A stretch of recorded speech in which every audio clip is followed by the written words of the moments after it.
Hello bitches, welcome back to my channel. Today's video is more in the world of mental health, talking about toxic positivity, so if that's something that you might be interested in reading about, check it out on my Instagram in the links below. But other than that, the topic of the video though is going to be completely different, so I hope you don't mind that.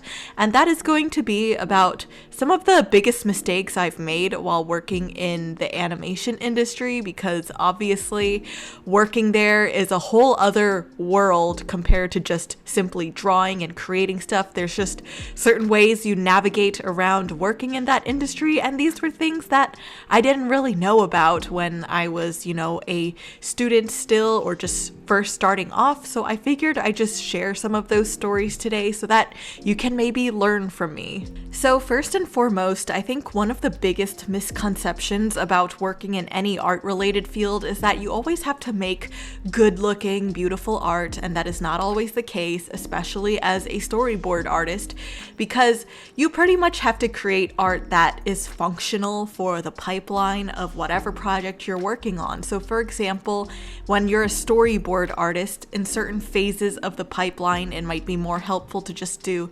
thumbnails than completely finished boards, and there are other times where completely finished boards are more preferable than thumbnails. It's kind of about knowing when is the right place to do what. So when I was applying for storyboard internships and jobs, I often got rejected because I was always making very clean, almost polished storyboards with clean line art, and they weren't even scribbly or sketchy or loose at all. But that is what a lot of the studios were looking for, were people who could create work in a very rough and loose way, and that was something I had to unlearn, was learning to not draw as pretty and learning to pretty much draw like chicken scratch all over again. But I wouldn't go to the extent of just calling it chicken scratch, because what you create still has to be clear to some degree. So it was more about just taking less time to draw things and treating storyboards as if you were doing those really quick 30-minute life drawing gestures instead of treating it like a final illustration. The second big mistake I feel like I made was during interviews, I didn't have enough good films in my back pocket to share about, what inspires me or what inspires my creative process, because in a lot of these interviews, when you start applying to jobs or internships, people will be like, what's your favorite film, or what's your favorite show? What do you like watching?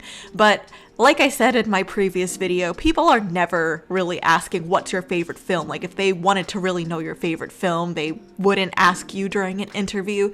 The real question behind that question is, what type of films or shows inspire your creative process, so that we know if your ideal films or whatever are a good fit for whatever we're creating at this studio. I know it's really complex, but that's just the truth. So let's just say that you're a storyboard artist applying to your very first job and you have no idea what to do for your interview. So normally on the job listing that you looked for your job for, they should either mention the genre of the project at the bare minimum or what type of board artists they're looking for. So for example, you might see something being like, hey, we're looking for action storyboard artists, or we're looking for comedy storyboard artists, or oh, we're looking for storyboard artists who are good at acting and stuff like that. Or they might just say, hey, we're creating a sci-fi project, we're creating a action adventure project. So you at least kind of know what genre the project is going to be about.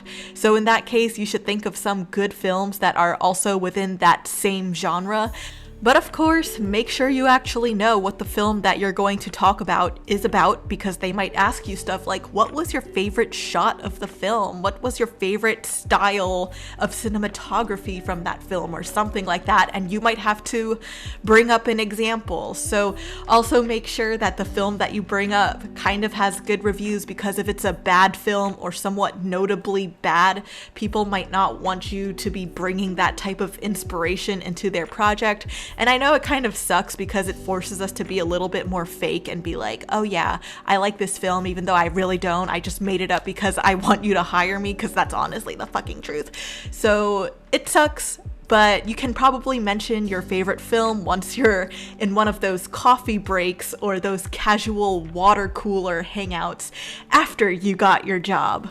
The reason why I mention this is because I am almost certain that I did not get one of my trainee applications accepted, literally because I did not have any good films in my back pocket, and when I was given the rejection call, they literally said, hey, maybe if you just watch some more like good movies or just understand some more good films out there, like maybe you'll have better luck next time, or something along the lines of that. That was literally the reason why I got rejected. So yeah. So this one is more of an embarrassing story, and I was actually asked this in a previous video. What is my most embarrassing memory in animation? Well, this is one of my most embarrassing memories in animation. So my first job ever was a preschool show called Trash Truck, and many of you already know this, but it is a show that is for preschoolers, and we're all just grown-ups working on this show. We just could use a laugh here or there amongst ourselves as adults because we're trying to get through this big project together. And usually at work, you develop these very casual friendship-like relationships with your coworkers and stuff, and you can just act like normal friends around them for the most part, maybe except your higher-ups, of course, because you're of different generations. So whenever we pitched shows, like, people usually got a laugh from me just, throwing in a bad word here or there, or just being like a little bit sarcastic whenever I pitched my storyboards because, we're all adults watching this preschool show and we're just trying to get through the day. We could use a giggle here or there, But then one day I feel like maybe I was just doing it a little bit too much, and then one of my directors actually was just like, hey Michelle, when you do storyboard pitches next time, can you just pitch a little bit more normally? Like, let's just get the story across and not have this additional commentary or whatever, because I would sometimes make comments as I pitched. So I was like, okay, sorry, and then I redid my pitch and I apologized, and I was just like, fuck me.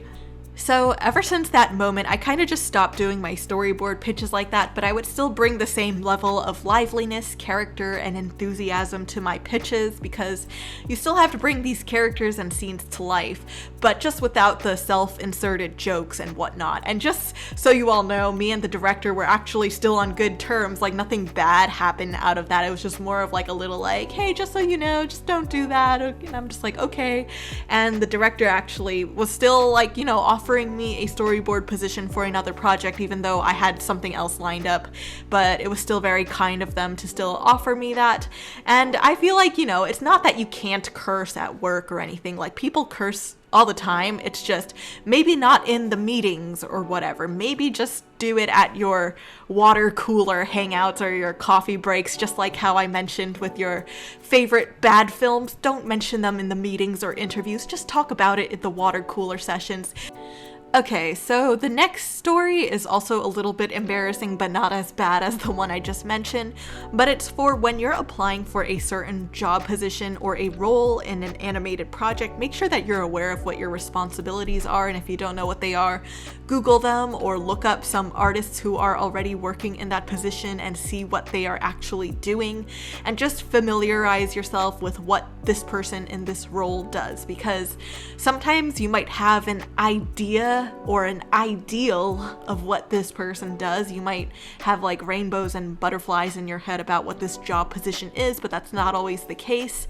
And there's the realistic version of what is actually needed to be done in the pipeline.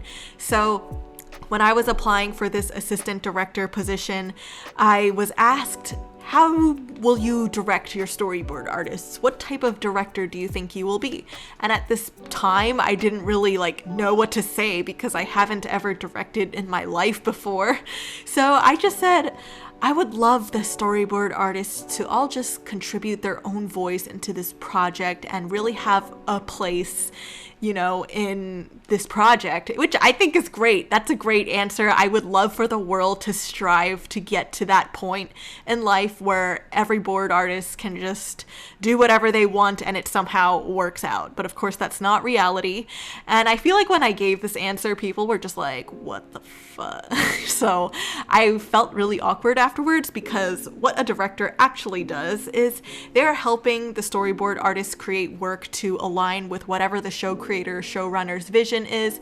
And basically you have to make sure that whatever it is they're drawing, storyboarding, is aligning with what this show's intentions are. So obviously if you're working on a, adventure, drama show or something like that, of course, make sure that the board artists are not creating storyboards that are comedy, 2D and flat or something, or slapstick when it's not.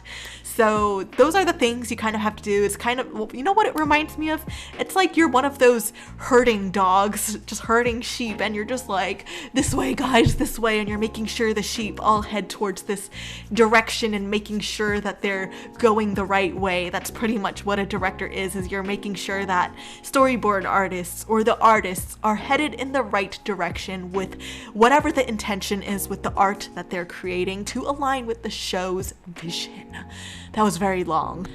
So I think the next biggest mistake you can make, especially when you start off on any project, is not asking enough questions. But this kind of goes for anything in life, because I feel like when you first start off on something, that's when it makes the most sense to ask whatever questions you can, because once you start asking beginner level questions like 6 months into your project, it'll be like, oh, where were you the whole first 6 months?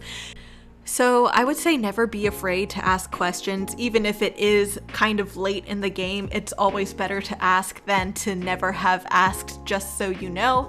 And oftentimes in meetings, you will be encouraged to speak up and raise your voice. And if you don't really know what to say or contribute, one way of contributing is by asking questions, because you might be asking a question that maybe 5 other people had, but they're all also embarrassed or shy to ask it. But if you ask it, you at least voiced the question that other people might have had, and you're at least getting yourself recognized, just having your voice be heard by others, even if it's a question. Because this often happens to me too, where in the beginning, I was often very shy. I did not really like talking to a lot of people because I was just always embarrassed. But later on, I was always encouraged to just ask questions, speak up, speak my mind, whatever, to contribute to this project. So I was like, okay, how can I do this more? And one way is by asking more questions. So now that I'm starting this new project, I am actually just asking a lot of questions while I still can in the beginning. And every time I asked a question, there was a person who's like, oh wait, I had that question too, even though they were on this project a lot longer than I was. So just know that the question you have is usually a question that somebody else might have as well. So then lastly, I feel like this mistake is due to both parties, which is not reading the script. So not reading the script, if you just did not read it, then of course that's just your fault. But if you feel like you're someone who struggles with reading long form things, maybe just try to break up reading the script like just a little bit at certain hours of the day, or just a few pages a day instead of forcing yourself to read the whole thing. Because for me personally, I also kind of struggled with reading very long things, and my attention span just could not handle it. So just break it up if you cannot read it in one whole day, because you kind of do need to know what is happening in the project that you're working on, because the script in a way is pretty much the foundation of what is going on. It is literally the written form of exactly what is happening in this show or movie that you're working on. But however, sometimes it's not your fault, and it's sometimes because your team did not share the script with you. And there are projects out there that I've also been on myself where not all the teams that I've worked with shared the entire script with me, and I only received a portion of the part that I'm working on because that's all I'm working on, so that's all they give me. But it's also just like, there are so many things surrounding this section that you were given that might be affected by the scenes before this, or it might affect the ones after this. So I feel like when you don't receive the context, you kind of create problems sometimes because you weren't aware of what's happening before or after, and then it creates more revisions and fixes for you to do later on, and then it just makes the whole timeline of working on this project longer. So I personally think that it's always better to have all the artists on the same page and understand what is happening, and then they know what section of this big picture they're working on, instead of just being given this specific one section and then it's like, oh, and here's the whole story, by the way, and then you're like, oh, well, thanks for sharing that with me after I created my work. So yeah, that's something that I feel like can just be worked on, but I'm pretty sure they have their good reasons for not always sharing the script, because I know scripts are always being rewritten and they don't want to confuse you if something is always being changed. So there's that.